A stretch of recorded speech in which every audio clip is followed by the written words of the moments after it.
So today is the most auspicious day of Deepavali, the day when Lord Ramchandra returned back from exile to Ayodhya, and the whole of Ayodhya was decorated with thousands and thousands of lamps to welcome Lord Ramchandra back home, back to Ayodhya.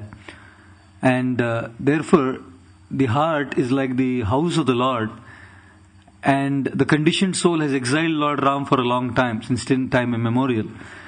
And therefore the day of Deepavali signifies welcoming Lord Ram back into the heart. It is a day when one moves out of exploring the external world to start exploring the internal world. It's the day when one moves out of simply wanting public victories and tries to look at private victories inside.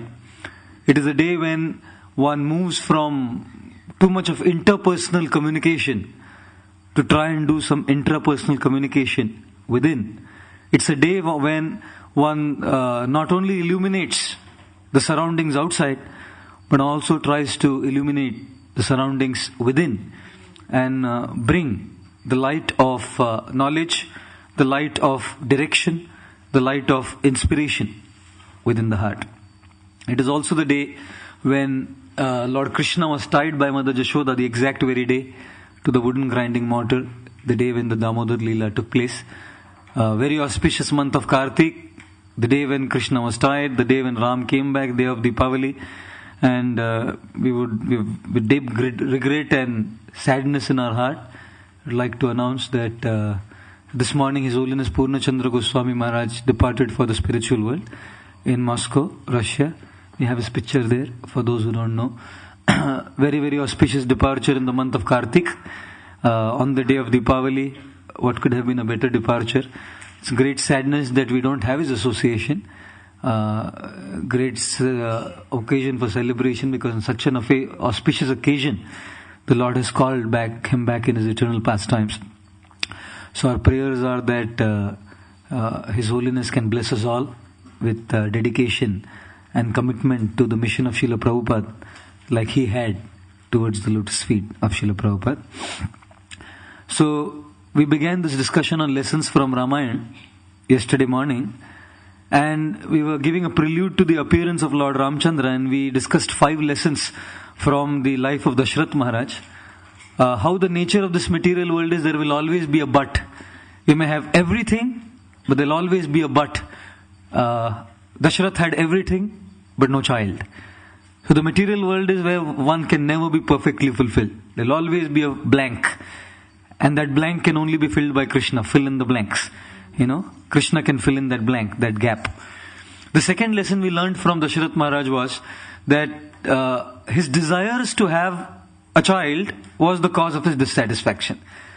And therefore, one may be surrounded by the best facility, even in Krishna consciousness, but if one has material ambitions in the practice of Krishna consciousness, one can never experience full satisfaction. Thirdly, we learnt that in spite of all of his efforts, Dashrath did not give up. He continued tolerating the dualities of this world. He continued to perform his duty of trying to beget a child. And therefore, the third lesson we had learnt was, failures keep coming, but failures should not make us give up in trying to perform our duty and remain fixed in Krishna consciousness. The fourth thing that we learnt was, Dashrath Maharaj, he knew that the cause of his suffering was his karma, and therefore to counteract the karma he performed Putra Kameshti Yagya. We learnt that to counter all our sufferings, we have to practice a process, and we learnt how the 4 things of legal implications, ugliness, low birth, and chronic diseases, we can handle these things. Either they are taken away, or we can handle this based on the power of Krishna consciousness. And the 5th lesson we had learnt yesterday from Dashrath Maharaj was that service attitude begets a service attitude. Sumitra, when she took that kheer that the Yajna Purush gave, all the queens took it, Kausalya, Kaikeyi and Sumitra. But when Sumitra drank that sweet rice, her attitude was only one thing: let me beget a child which will serve Lord Ram. And because that was her attitude, she got Lakshman and Shatrughna as her sons, whose only goal in life was to serve Lord Ram and Bharat Maharaj. And therefore, it is very essential. Oh, she's very inspired to, say that it is inspirational, very reciprocative. Thank you. And therefore, the lesson is that service attitude begets a service attitude. Yesterday we had discussed that preaching is not about styles, it's not about charisma, it's not about content, it's not about knowledge, it's not about influence and impressions. Preaching is about purity, preaching is about service attitude, and one who speaks Krishna Katha and one who leads people, the kind of service attitude he has will beget the service attitude on those people who are listening and are following the person, the leader.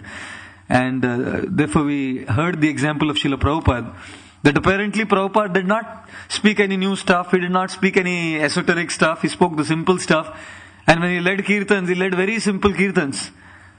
But the service attitude that he had led to a service attitude in anyone who heard him and followed him. So, this is the prelude. Now, all the queens have taken the payasam, the kheer. So, Sumitra, Kaikeyi and Kausalya. And meanwhile, Lord Ram in Golok Ayodhya, in Vaikuntha Ayodhya, is being approached by all the demigods. That Ravan is torturing us, tormenting us, kindly appear in this world. And therefore, Lord Ram agrees to appear in this world for three purposes, according to Valmiki Ramayan. Protection, affection, correction. Right? He has these three purposes to come to this material world. For protection, for affection, and for correction. Whom does he have to protect? The first category he has to protect is the demigods. The demigods are tormented like anything by Ravan. In fact, many of the demigods are cutting sabjis, according to Valmiki, in Ravan's kitchen. Imagine those lords of the heavenly planets doing sabji cutting. Say, good service, but for the deities it's good, not for Ravan. Many of the demigods are used, the Navagrahas, the 9 planets, which influence astrological positions of people in this world, they are used as steps for Ravan to walk on. So to the palace he has steps, and each of the steps has Rahu, Ketu, Shani, Buddha, all the 9 grahas, and Ravan is stepping on their heads and ascending to his throne. And as he's stepping, everyone is looking up to Ravana, scared, paranoid, fearful.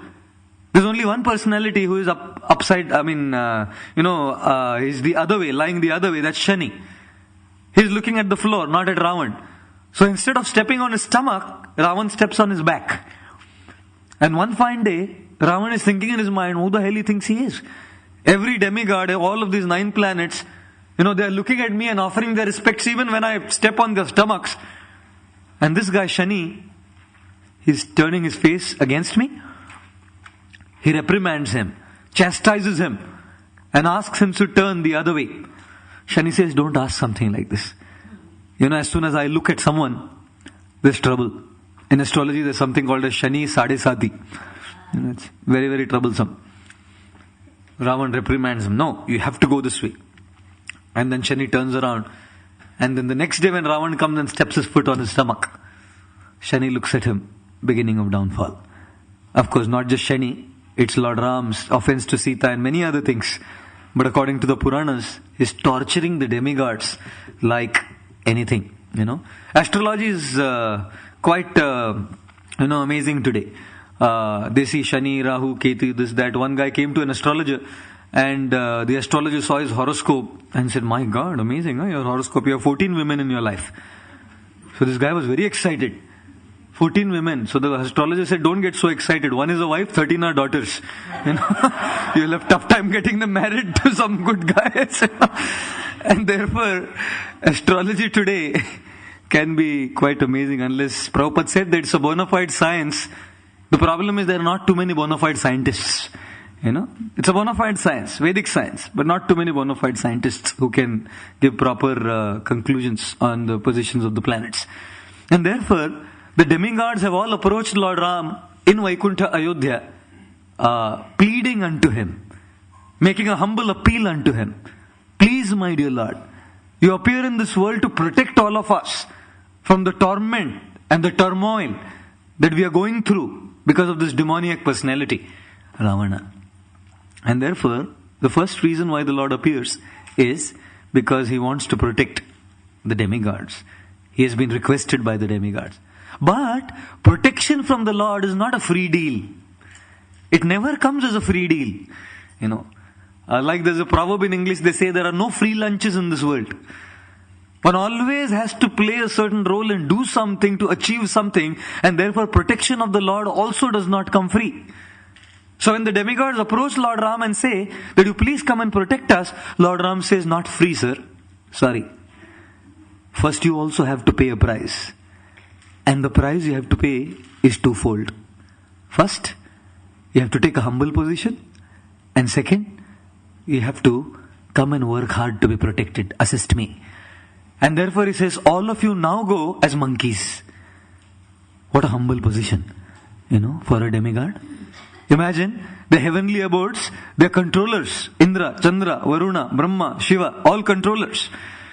And now the Lord is asking them to take a humble position of being a monkey. In the Western world, we at the most, animals are adored. We can adore dogs and cats. People have good time carrying their dogs, and it's a prestigious thing. But no one carries a monkey as a pet. Imagine a monkey dressed in a suit with Dolce & Gabbana sunglasses, and walking around. The master is walking him around. It's not a prestigious thing for anyone to walk a monkey. And here, the Lord is asking the demigods to take the roles of monkeys. And to take the roles of monkeys represents humility. Therefore, protection needs a prerequisite of humility. Unless one is willing to take a humble position and fall on the knees and call out, one will never be able to solicit the protection and the grace of the Lord. And the second thing the Lord said is, you will have to come and assist me. Therefore, do not expect that without doing something for me, you will get this protection. No. You have to come and do something. Therefore, all the demigods appear in Lord Ram's pastimes as monkeys, and they perform tremendous amount of service to the Lord, because of which the Lord reciprocates and protects them. Sugriva and the entire Vanar Sena, they are serving Lord Ramchandra by trying to figure out the whereabouts of Mother Sita. Later, by building a bridge for Lord Ramchandra. In return, the Lord protects His devotees. Today is the day of Damodar Leela, and Damodar Leela, Lord Krishna is bound. Not just, you say, come and say, Krishna, you please be bound. You please just tie yourself. No. Matu swinnagatraya visrashtas kabarasraja drishtva parishramam Krishna kripaya sitswabandhane. Matuhu swinnagatraya. Swinnagatraya. There was perspiration on her forehead. Tremendous amount of perspiration. Visrashta kabarasraja. And the flower decorations on her head were all disturbed. All the flowers were falling off. Visrashta kabaras srajaha. You can see that particular thing that is put. That's exactly srajaha. That in Hindi it's called gajra. That particular thing that's put on Mother Jashoda's head. It's called srajaha. Visrashta kabaras srajaha. It was destroyed, disturbed. She was perspiring profusely. Why? Parishramam. Parishrama means hard work. Drishtva parishramam Krishna. Lord Krishna saw the parishram, the hard work of Mother Jashoda. She was not a happy-go-lucky, laid-back queen of Vrindavan. She was not a happy-go-lucky lady who said, well, no problem, he's not getting bound. No problem, let him not get bound. Krishna is not coming in life. No problem. Chanting is not working well. No problem. I'm not able to follow the principles. No problem. I'm not able to associate with devotees. No problem. She was not a laid-back lady. Drishtva parishramam Krishna. Lord Krishna saw her parishram, her hard work, which was making her perspire profusely, and the flower arrangements on her head was totally disturbed. Visrashta kavarasraja. And when Krishna saw this on her part, parishrama, kripaya sitswabandhane, then he sent his grace. Then he assisted her, swabandhane, to be bound on his own. But when there is parishram, then there is kripa. When there is hard work, then there is mercy. And therefore Lord Krishna, Lord Ram here is showing That the demigods are not going to get Ram's mercy and protection just like that, sitting laid back attitude, enjoying the heavenly damsels in the heavenly abodes. No. They have to come, take a humble position. And they have to work hard assisting Lord Ramchandra. Parishram is there. And then that parishram is coupled with kripa, mercy. Then the Lord protects the demigods. On the battlefield of Kurukshetra, Arjun was not willing to fight, and Lord Krishna didn't say, Arjun, you relax, you don't worry, I'll take care of it all. I'll fight, I'll take care of it all. No. You plus first fight, I'll take care of you, I'll give you the power, I'll give you the grace, but you first do some parishram. You get up, you pick up your bow, you pick up your arrows and you fight. Without parishram, that mercy, that protection will never come. And therefore, Srila Prabhupada also, how much parishram he did, tremendous amount of hard work. And therefore there was kripa, there was grace, there was protection. Thanks to Srila Prabhupada that we have ISKCON, and thanks to Srila Prabhupada that there is protection in ISKCON, that we can practice Krishna consciousness seriously here. So one reason of Lord Ram's descent was protection of the demigods, and the lesson we learn there is the concept of parishram and kripa. One has to take a humble position and work hard, assisting the Lord in devotional service. Then kripa comes, then protection comes. The second is he came to protect the sages, the vows of the sages. The sages had all taken their vows to practice spiritual life, perform yagyas, but the biggest challenge for the practice of their yagyas was demons. Demons like Tataka, demons like Subahu, demons like Maricha, all of these demons were coming and trying to disturb the practices of the sages.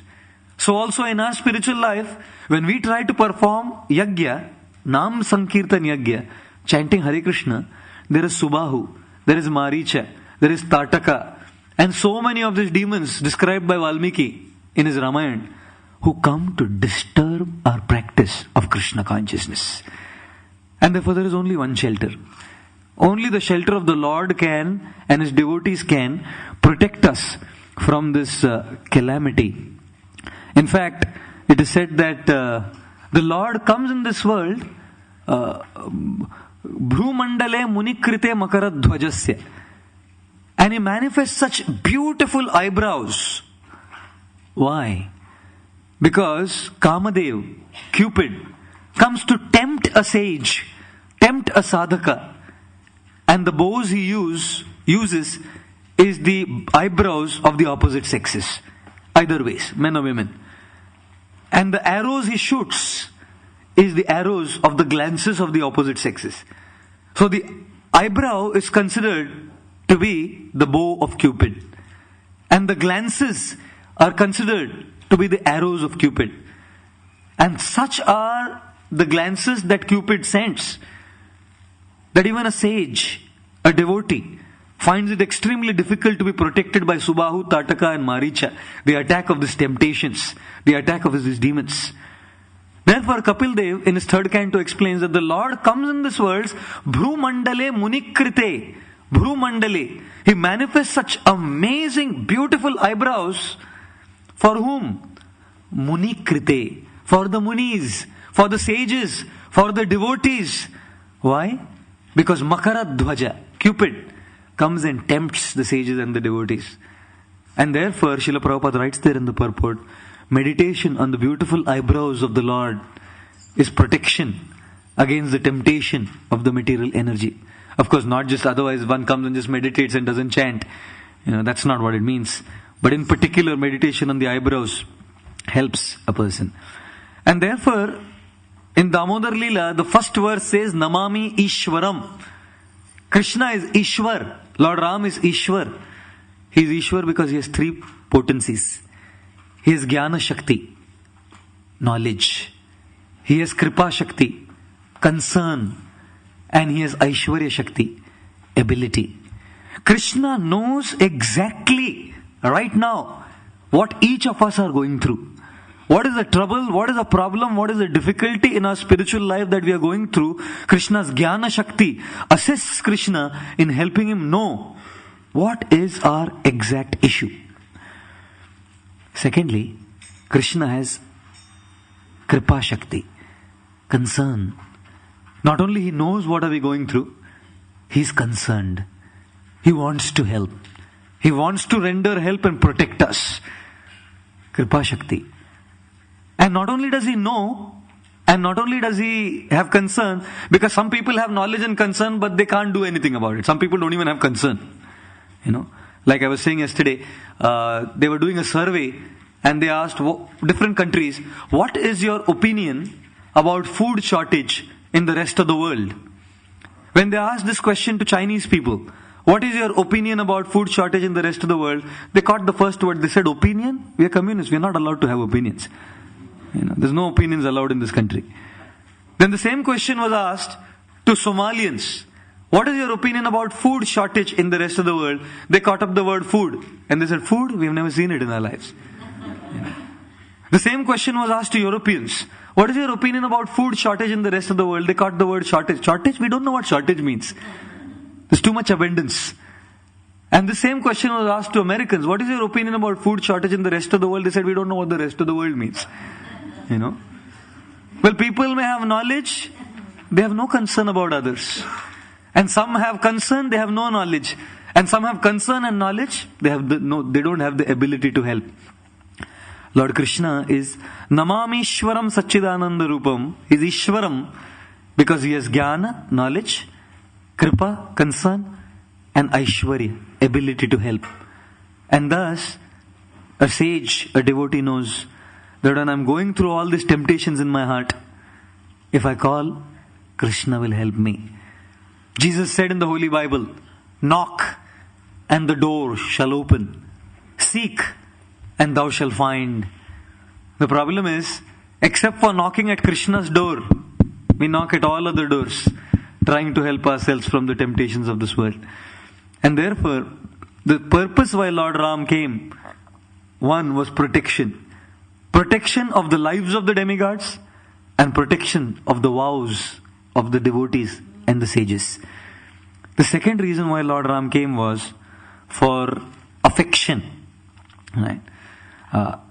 Lakshmi ji in the spiritual world was talking to Lord Ram and saying, my dear Lord, here I am trying to serve you, doing some pada samvahan, massaging your lotus feet, but there's too many people around.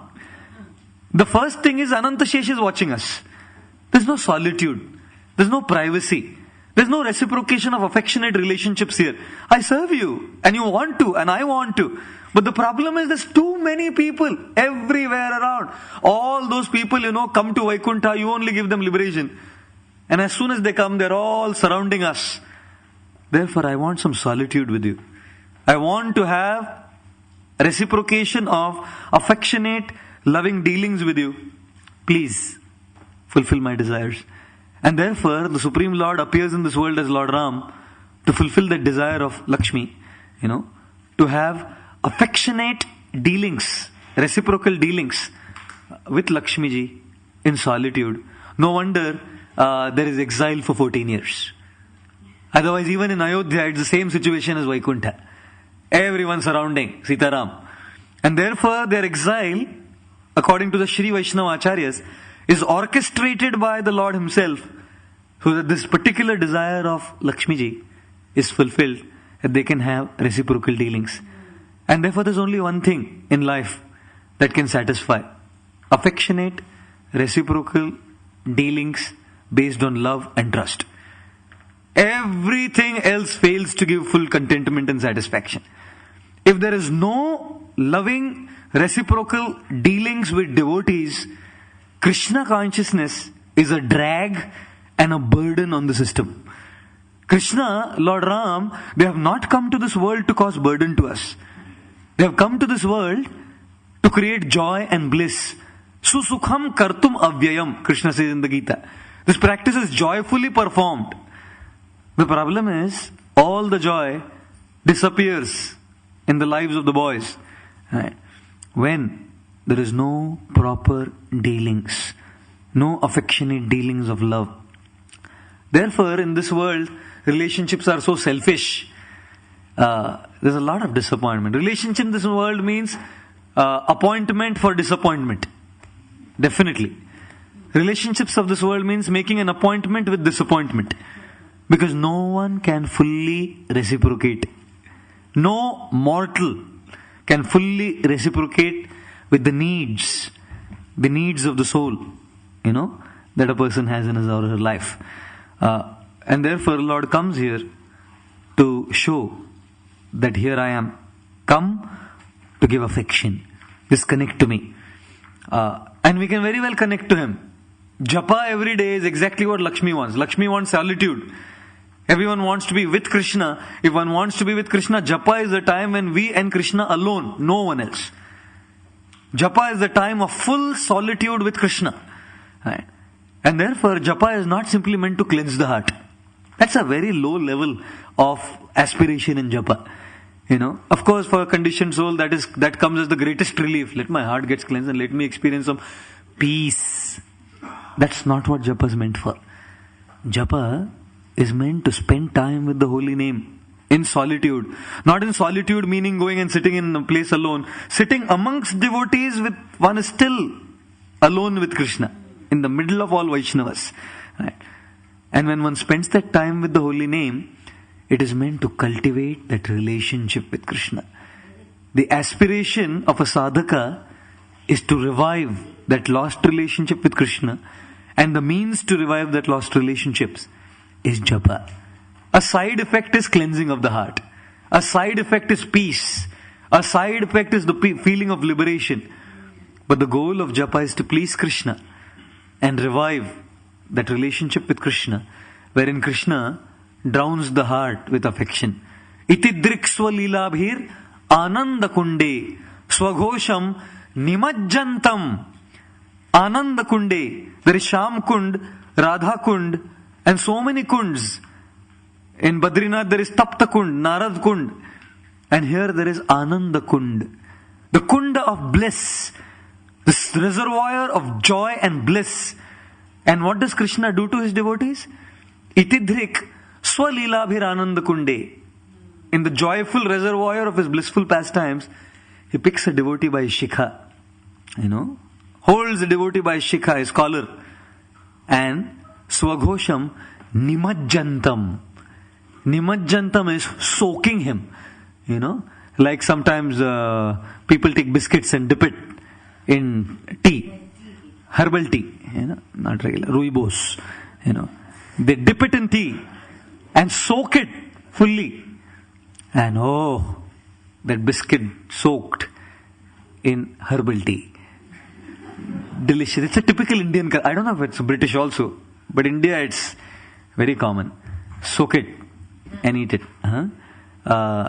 If you have jalebis or rasgullas or gulab jamun soaked in syrup, soaked in sugar syrup, simply full of sweetness. That is what Krishna does to his devotee.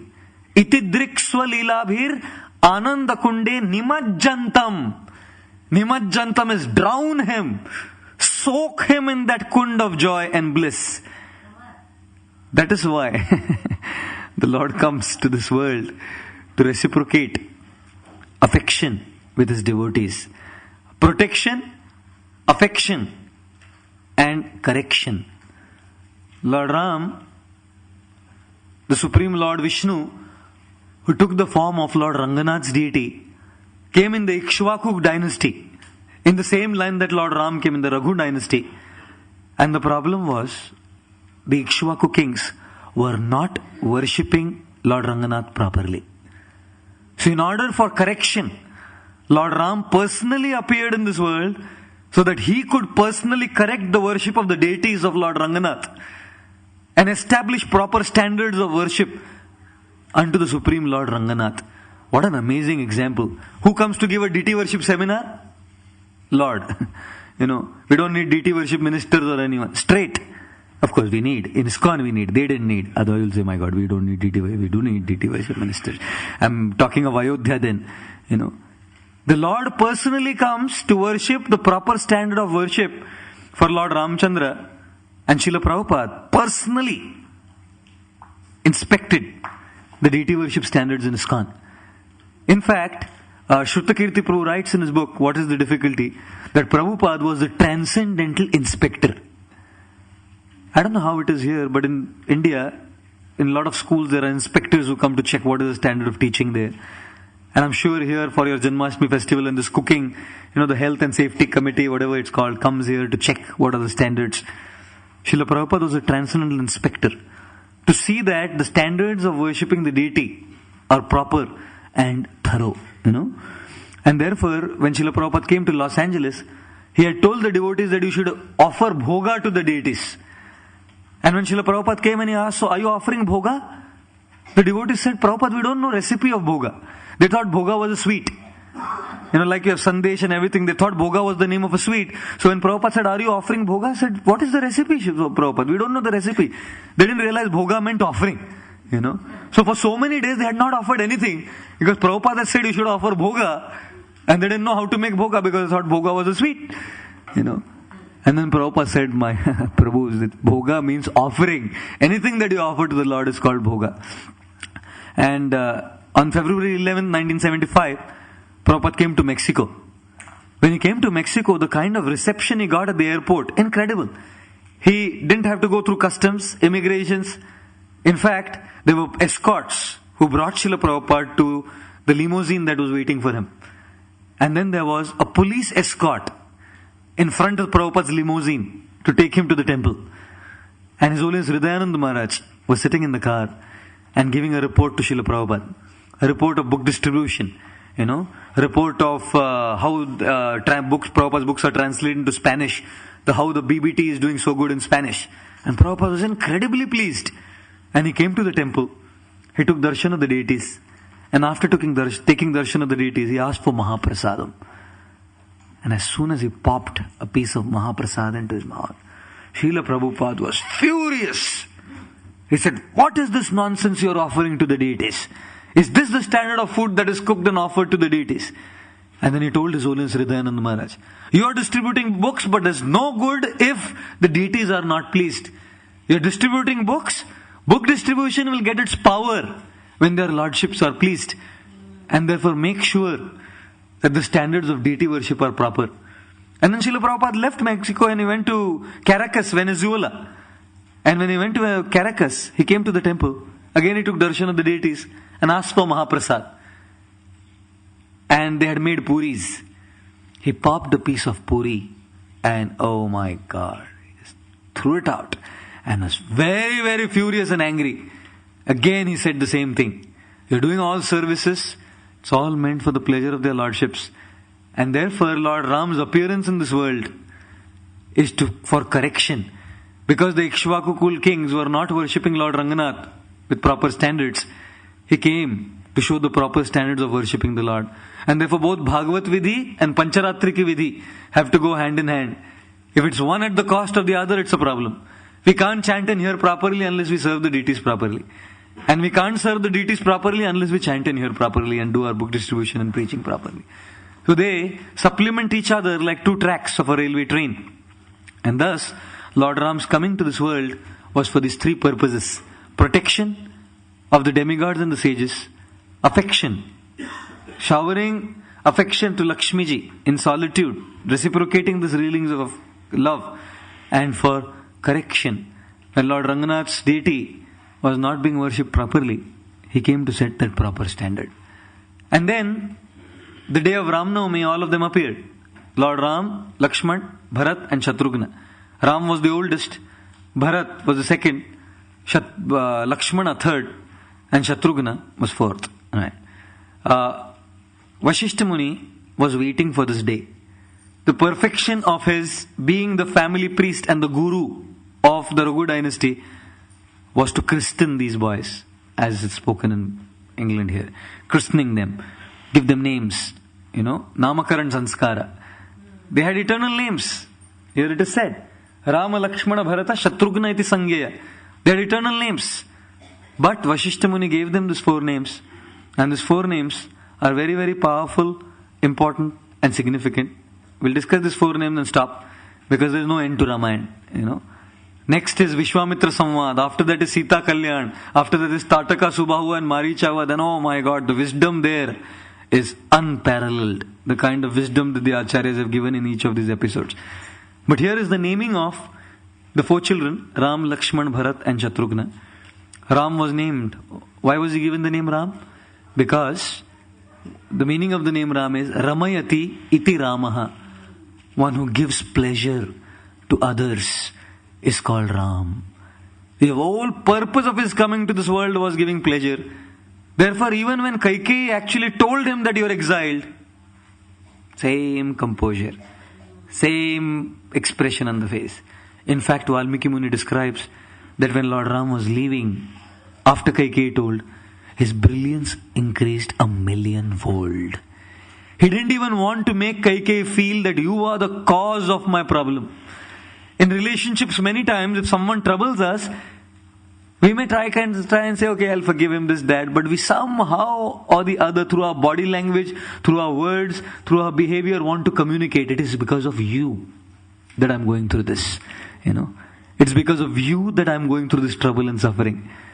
A person who lives for the pleasure of others does not even want to, by his body language, to the slightest, communicate to the other person that you are the one who's causing me trouble. Lord Ram, what a personality. My God, what a personality. Keep his godhood aside. Keep his godhood aside, and keeping his godhood aside, if we just learn things from him, my God, what amazing, incredible qualities he's teaching. His very existence was for the pleasure of others, to teach us that the goal of our life is to please. The more we try to please the Lord, the more we try to please Srila Prabhupada, the more we try to please the spiritual master, and the more we try to please Guru, Vaishnavas, and the more we try to please every single person. That is bhakti. That is Krishna consciousness. Krishna consciousness means living to please, right? Living to please others. The Lord, the Acharyas, the spiritual master, the family members, the devotees, and every single person around. It's a challenge, big challenge, to live by the principle of simply living to please others, And therefore, the meaning of the name Ram is Ramayati iti Ramaha. And anyone who connects to him, so much pleasure he gives to his devotees. Like I mentioned, Ananda Kunde Nimajjantam, soaking in pleasure. Therefore, Lord Ramchandra is like a tap, a faucet. But he's not a water faucet. He's not a tap of water. He's a tap of nectar, of honey. And if you ever see honey, if you pour New Zealand honey, it trickles down. Uninterruptedly trickles down. You may have seen those adverts with ice cream and honey trickling down few drops. It only looks good on pictures. In reality, it doesn't look like that. But when they have all these lights and cameras on and you take the picture, wow, honey trickling down, the uninterrupted flow of honey. For a pure devotee, when he connects to Lord Ram, that connection is uninterrupted flow of honey. For a sadhaka, that flow is interrupted flow. Comes sometimes, stops sometimes. It's like Indian taps. When you have in India, you open the tap, sometimes water comes and suddenly you're taking a shower and water stops. My God, that's too much, You applied a shower gel and soap and everything, and now you're just about to get ready. And water supply cut off for another 1 hour. You're in the bathroom wondering what I should be doing. Maybe I should have got my bead bag here. At least I would have chanted some rounds till I come out of the bathroom. So for a pure devotee, connection to Lord Ram, that tap is an uninterrupted flow of joy, pleasure. For a sadhaka, it's interrupted, Sometimes it comes, sometimes it goes, depends on our surrender. Sometimes an ecstatic kirtan, oh, what a kirtan. And sometimes we're standing there like a statue, like an antique piece in a rich man's house, holding a lamp. Don't know what the goal of life is in kirtan, And for an impersonalist, the tap doesn't work at all. It doesn't open. He doesn't want peace, joy, he doesn't want distress, he doesn't want anything. He just wants peace. So Krishna says, why you want the tap to open? No opening of the tap. And for a materialist, Lord Ram says, this tap won't open. Maya's tap will open for you. Full-fledged flow. Dirty water, Absolutely dirty water with colloidal particles inside it. And therefore, Ram means one who gives pleasure. Ramayati iti Ramaha. So Ram is God. Second is the son of Kaikeyi, Bharat. Ram is God, Bharat is God, but acting as an order carrier of God. Lakshman is God, but acting as a servant of God. Shatrughna is God, but acting as a servant of the servant of God. Amazing roles. All four play different roles. Ram, God. Bharat, order carrier of God. Lakshman, servant of God. And Shatrughna, servant of the servant of God. So what is the meaning of Bharat? Bharat comes from Bhara Vahati iti Bharataha. One who thinks Ayodhya as Bhara, burden. Ayodhya is a burden for me without Ram. He goes to see Lord Ram and Lord Ram says, you go and you rule over Ayodhya. Take the throne of Ayodhya. For Bharat, resources without Lord Ram is a burden. Today, no one considers resources as burden. Everyone considers God as a burden. Remove Lord Ram from life. Bharat considers the resources, the throne, the power of Ayodhya as a great burden without Lord Ramchandra. And therefore, it's a very powerful lesson that in life, if one wants to have resources, all these resources become a burden in life unless they are used in service to Lord Ram. And a devotee should take anything material as nothing but a huge, massive burden unless it can be used in service to Lord Ramchandra.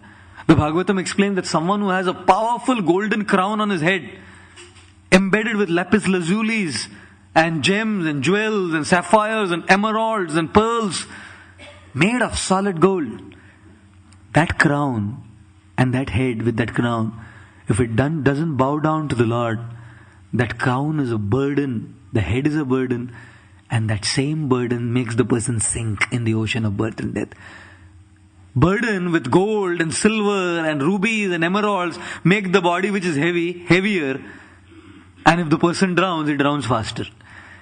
Therefore, all material resources make a person sink into pits of ignorance and depravity if those resources are not used in service to the Lord.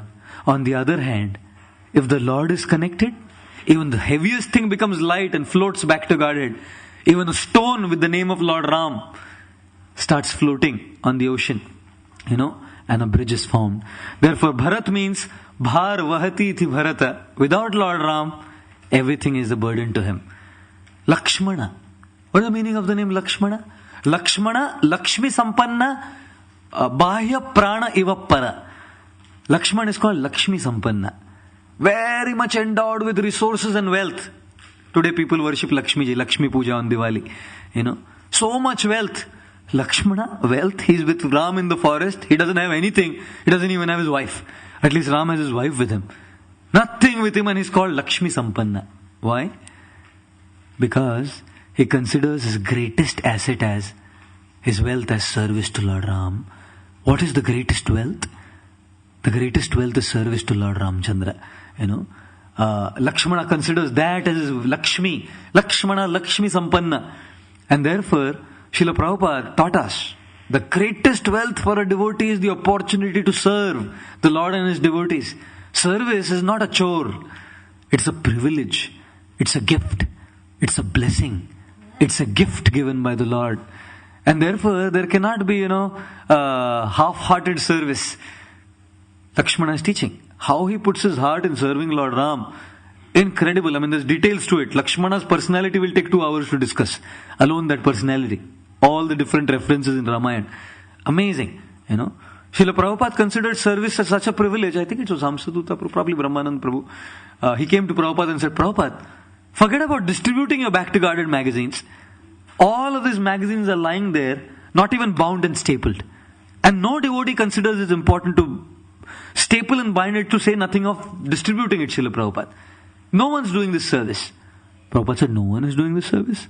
Why no one is doing this service? You never came and asked me. I've always been waiting for some service.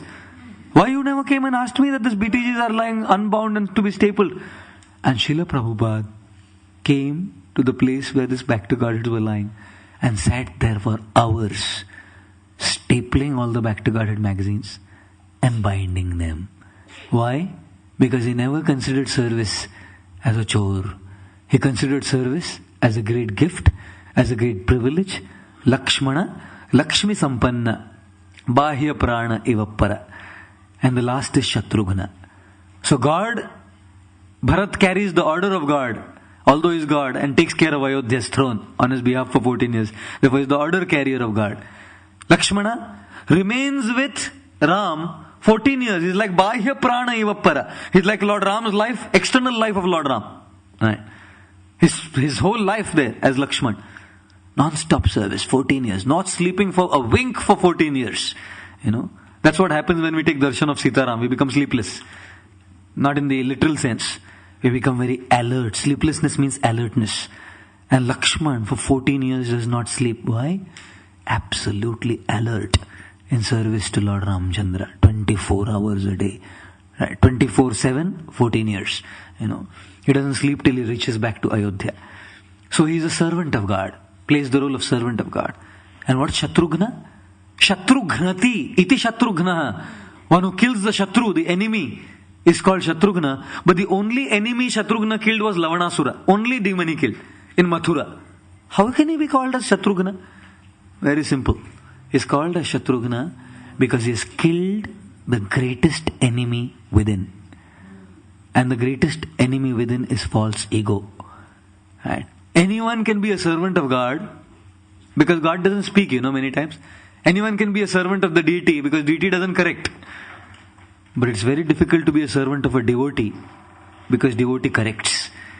And therefore, Shatrughna becomes a servant of God.